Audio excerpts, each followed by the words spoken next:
Coming up on today's Wild West, we'll take you to the Mexican border and saddle up at Arizona's historic Rancho de la Osa. Plus, this is a traditional crow piece. You'll meet Montana's award-winning Native American artist, BIRDIE Real Bird. Place where ghosts run free.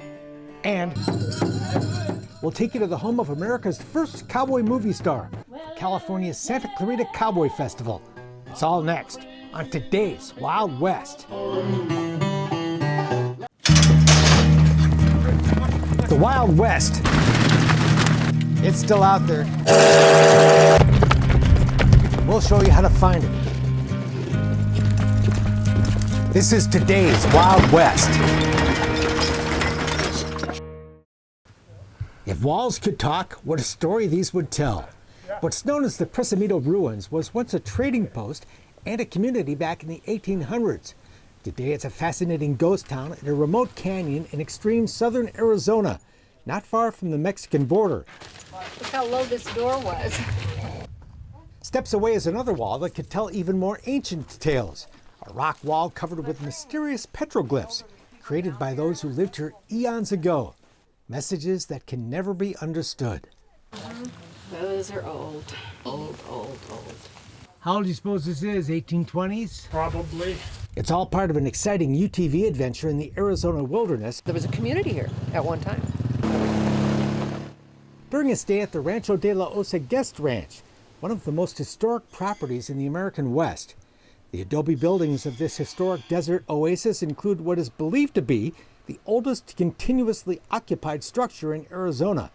What's now the Ranch Cantina was originally part of a mission outpost built by Jesuit priests sometime between 1718 and 1725. So, I mean, think of that. This is 40 or more years before the Declaration of Independence. So for Arizona, that's really, really old. Other buildings on the rancho were constructed in the 1800s of adobe walls 3 feet thick to ward off the arrows of Apache raiders. During that century, Osa became the headquarters of a vast cattle ranch. In 1889, its owners built a splendid and grand hacienda that dominates ranch headquarters, whose layout reminds you of an old-time presidio or a military fort. And on rare occasions in the past, Osa has been just that. Residents of nearby Sassabee fled to the ranch when Pancho Villa's men attacked the tiny border town in 1916 during the Mexican Revolution.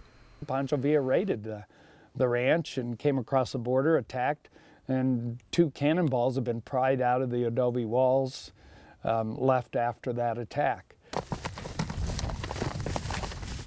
Hard to imagine that kind of chaos today. At a place so inviting and peaceful, you'll want to stop and listen to the quiet. The buildings that form a square around the central courtyard come alive with color in the warm glow of the early morning sun. It's a moment you'll want to absorb and savor before heading out for a morning horseback ride in the desert. Rancho de la Osa became a dude ranch in the 1920s and a favorite escape of some very famous people, including actors John Wayne and Tom Mix, writers Zane Grey and Margaret Mitchell, and political stars like First Lady Eleanor Roosevelt, future President Lyndon Johnson, and Vice President Hubert Humphrey. So you add the Hollywood, the Spanish, the Indian, the political history. I just don't know where you'd find a place that combined that.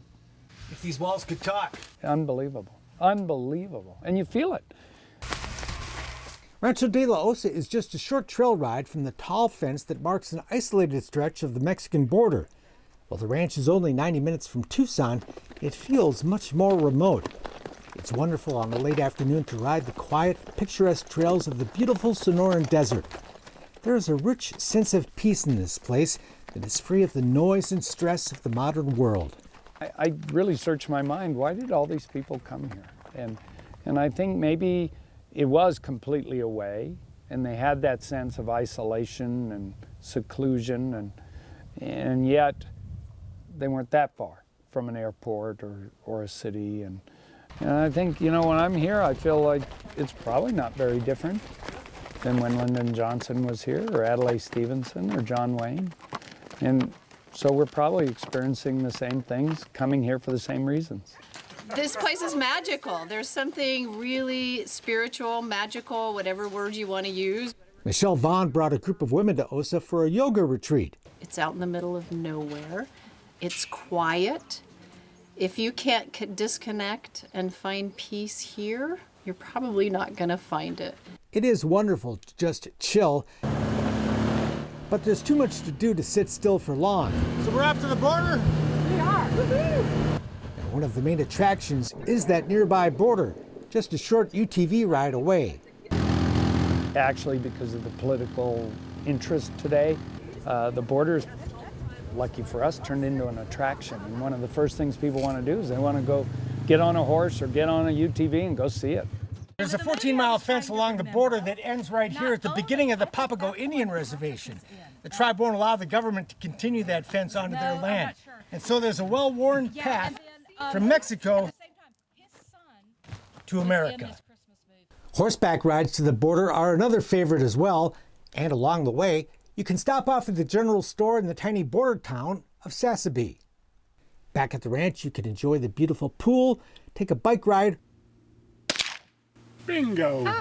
or go plinking with a 22. We're gonna get your husband to run and kind of bob and weave a little. Under the expert guidance of cowboy Ross Knox. If you pull the trigger again, there's nothing gonna happen because you haven't worked the bolt. That's right.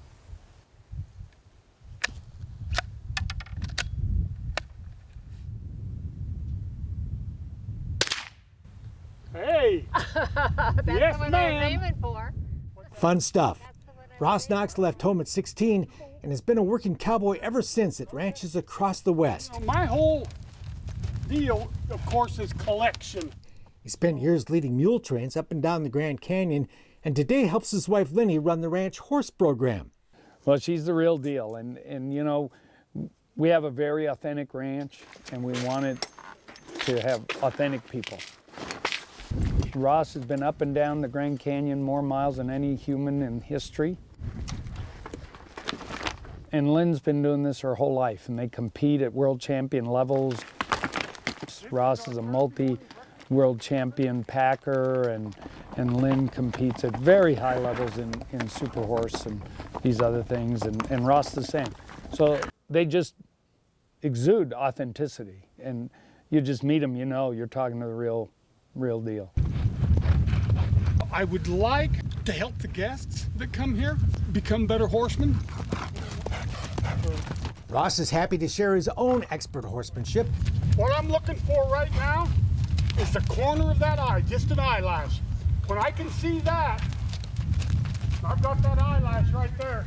Now I'm gonna start her around with my outside leg. And now see, I'm not doing anything with my hands. Nothing. I've got both hands on the saddle horn. Giving us a demonstration on an aptly named quarter horse, right quick like. And I'm gonna bring my hand back to center. See, I'm not doing anything. And when I stop, I just open my legs up. Bam. And see, if I keep my legs opened up, she's gonna start backing up. Is that what you're after? Tell me what you're after. That's exactly what she's asking me. I relax my legs, she stops. I'll move her forward. I'll open those legs up. She stops. I keep them opened up. She's gonna start backing up. And that's cool. Yeah. You know, because it's communication. Watching Ross work with his partner reminds me of how little I really know about horses. But that's okay. Whether you're a pro or have never been in the saddle, Rancho de la Osa has a horse that's just right for you. And one of the ways you do that is you have different types of rides, different lengths of rides, different speeds of rides, and we do that here. Good job. You know, so we'll go out for a nice scenic walk, or we'll go out and do some cantering or loping, whichever word you use. Come on, Marilyn, in. Yeah. We do some cattle work, so we can accommodate the beginner, the intermediate, and the advanced. Get them out, see some beautiful country, do some fun stuff. When the day's ride is done, we gather for dinner in a grand dining room warmed by a fireplace and adorned with wonderful posters of a bygone era. And topping off the end of a great day is retiring to your splendid room, rich in color and history, as is the rest of this property, with lots of places to kick back with a good book or a glass of wine, just like so many others have done before. Yes, if these walls could talk, they'd have some stories to tell. But then so will you. When you go home and tell your friends all about Rancho de la Osa and make plans to return.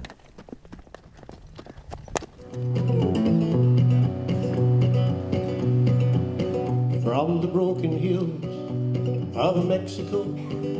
Coming up, great cowboy music and so much more. California's biggest cowboy festival. But next, Crow Indian artist Birdie Real Bird. This is the headpiece. It's called the key. You're looking at the amazing work of award-winning Native American artist Birdie Real Bird. See this martingale? Usually it's made out of wool, but mine is out of buckskin, and then I wrapped it or the edging around with wool. The Crow Indian woman made virtually every piece of the traditional regalia that blankets her fine horse. Yeah, you hang your bags from the old-time saddle, and the old-time saddle is handmade. This is called a wedding blanket, and it's a beaded elk hide. You've got bags here, bags that are decorated with beads. It's the sword scabbard.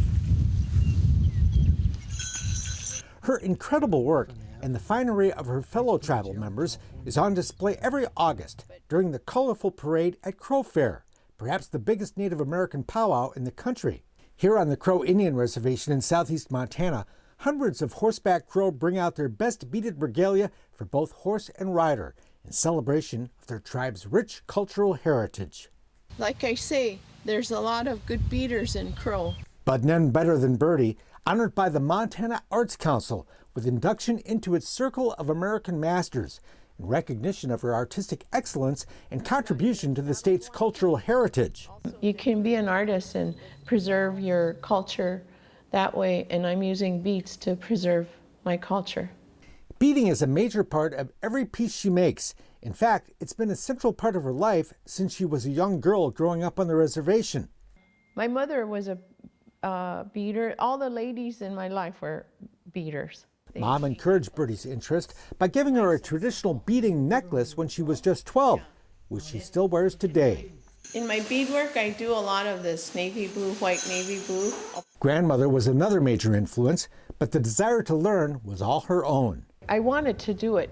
Nobody said, okay, I'm going to show you how to bead and you're going to be a beater. Nobody said that to me. Just looking at things and observing. And everything that I do, I've watched my mother make. These are plastic. I have 4 real ones, and then they go. She made this elk tooth dress with her grandmother when she was just 18 and still uses the small measuring tool her grandmother made. And see how the next row comes on? Comes about 1.5 inches. As the teeth goes, it flows like that, and that's what it's supposed to do. And then it's decorated with rows of lazy stitch. So you call this a lazy stitch. This comes from the time before beads came, and quill work was kind of similar to this, how they lay it down.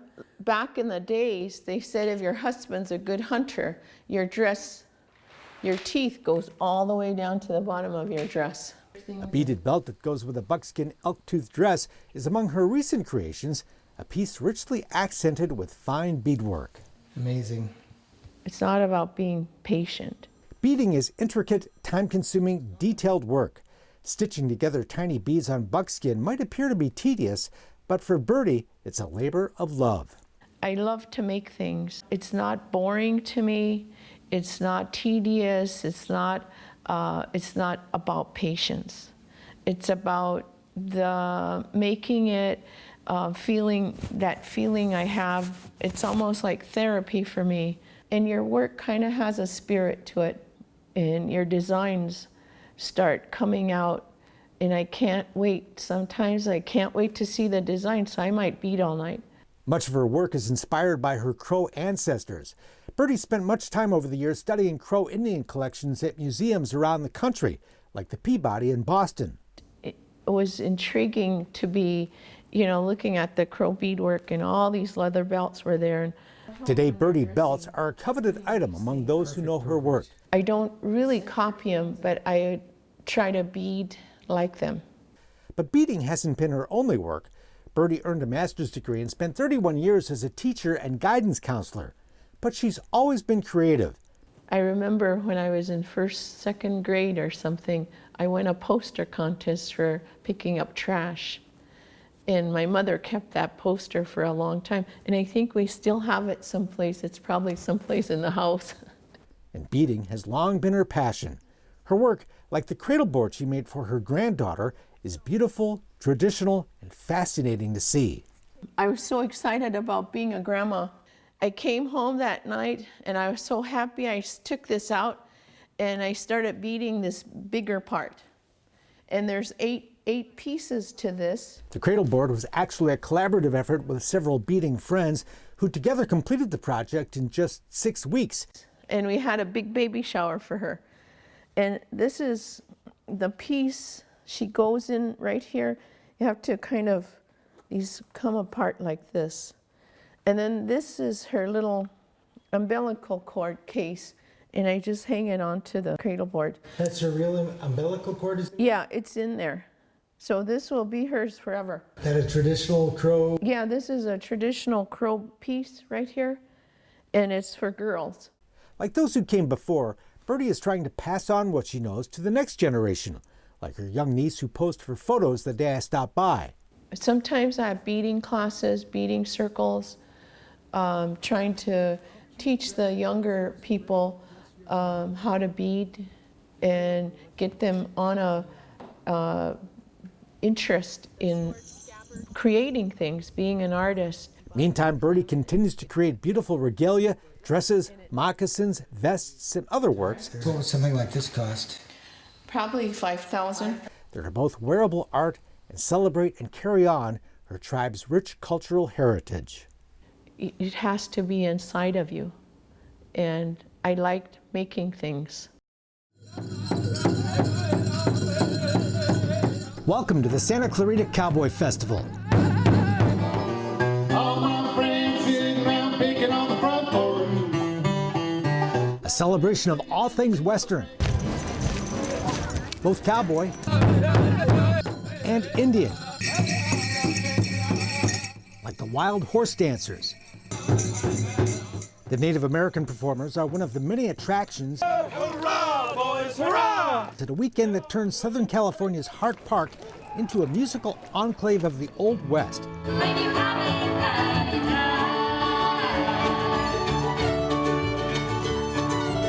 With 5 stages of live music and an ambiance that makes those who love the cowboy life and love to dress the part feel right at home. We can dress up and, just be ourselves. What do you like about it? The costumes. Hart Park is the most appropriate venue for a cowboy festival. The park's 265 acres were once the ranch estate of William S. Hart, one of Hollywood's first silver screen cowboys and a major movie star of the silent era. His hilltop mansion living room, adorned with original Charlie Russell paintings, was the setting for one of the festival's concerts, an intimate evening of music with John Chandler and Ernie Martinez. Last night I walked the shore, the breeze from off the water. We knew to bind us close as a mother and a daughter.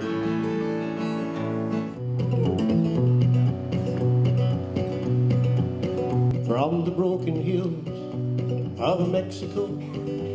Cowboy hats adorn most every musician on stage at the festival, where the music is all about life in the American West. I am the bandit walking.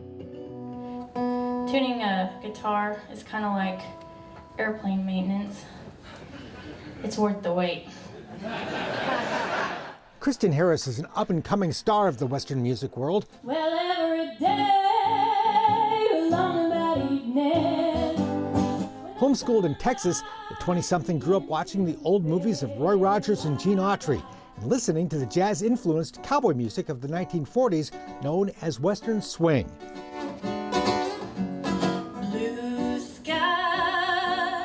The musical style of Western swing is what I really like, and then Western music, cowboy music, I kind of mix that with Western swing. It's upbeat, yeah, that's what I was saying. It's really kind of joyful. It's a happy style of music. I mean, I don't really think you can be sad when you're listening to Western swing.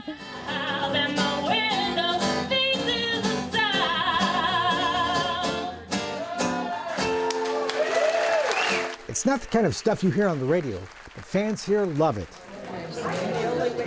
Thank you so much. You're welcome. We really enjoyed your performance. Thank you. The niche world of cowboy music is an intimate affair where fans and performers get up close and personal after the show. Love your voice.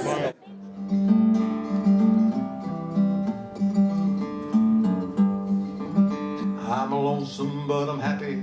Rich, but I'm broke, and the good Lord knows the reason I'm just a cowboy.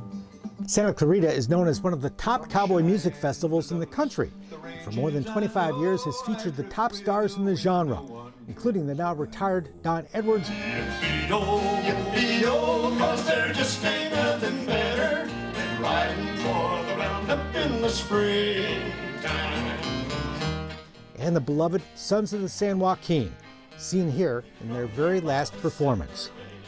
They feel the loop that drags them to the branding iron that's waiting to mark them for the roundup in the spring.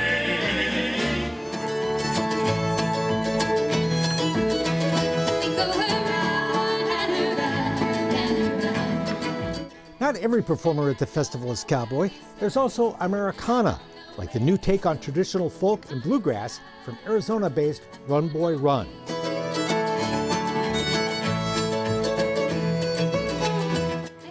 A lot of it is preserving a tradition and trying to put a new spin on that tradition.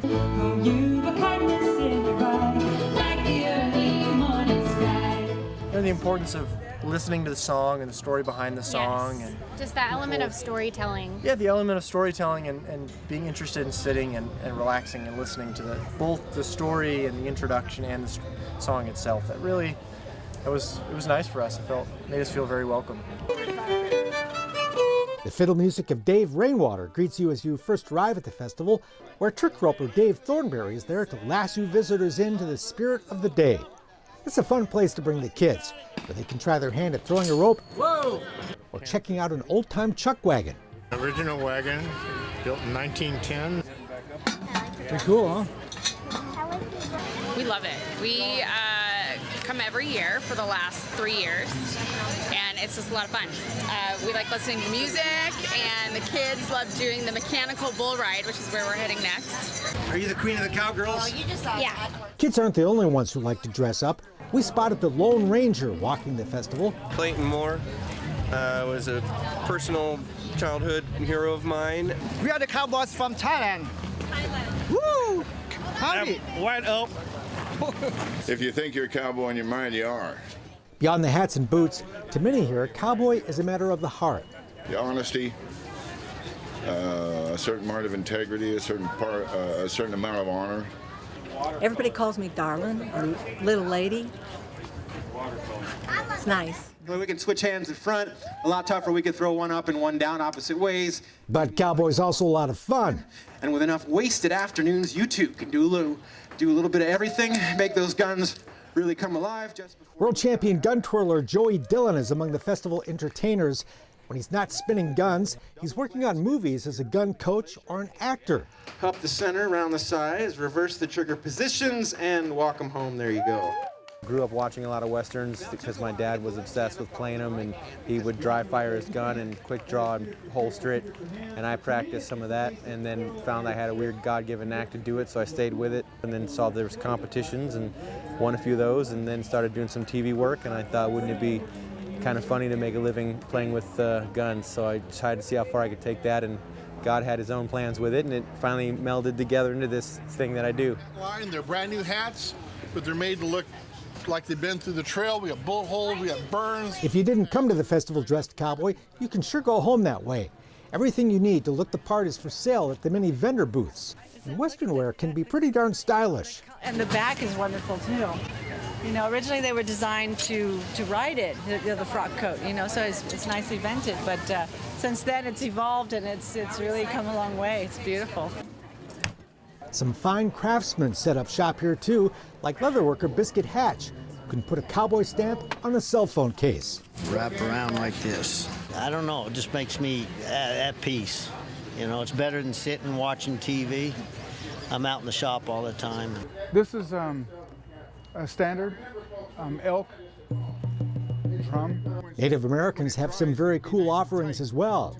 And it doesn't matter whether you're native or you're cowboy, the old traditional on how to do stuff is being lost. There's even a group of Western writers on hand, happy to autograph their latest book. And in the 1880s, there's a lot of things that were happening then that are happening today, so there's a relevancy. So I think it's kind of encouraging to readers to know that we had tough times before and came out of it. Through the gap, down the Arroyo. It's all part of the same spirit, this love of the American West, the Western lifestyle, a way of life, a way of looking at life, celebrated in song and so many other ways that people here just seem to understand. It's always nice to be able to have people who like what you're, not only like what you're doing, but understand what you're doing and get what you're doing. Place where ghosts run free, the wild bunch, the Shoshone, the feeling that you should have been here 100 years ago. That's it for now. We're back next time with more cool stuff from today's Wild West. I'm Mark Bedore. We'll see you down the trail. Fresh horse, place to go.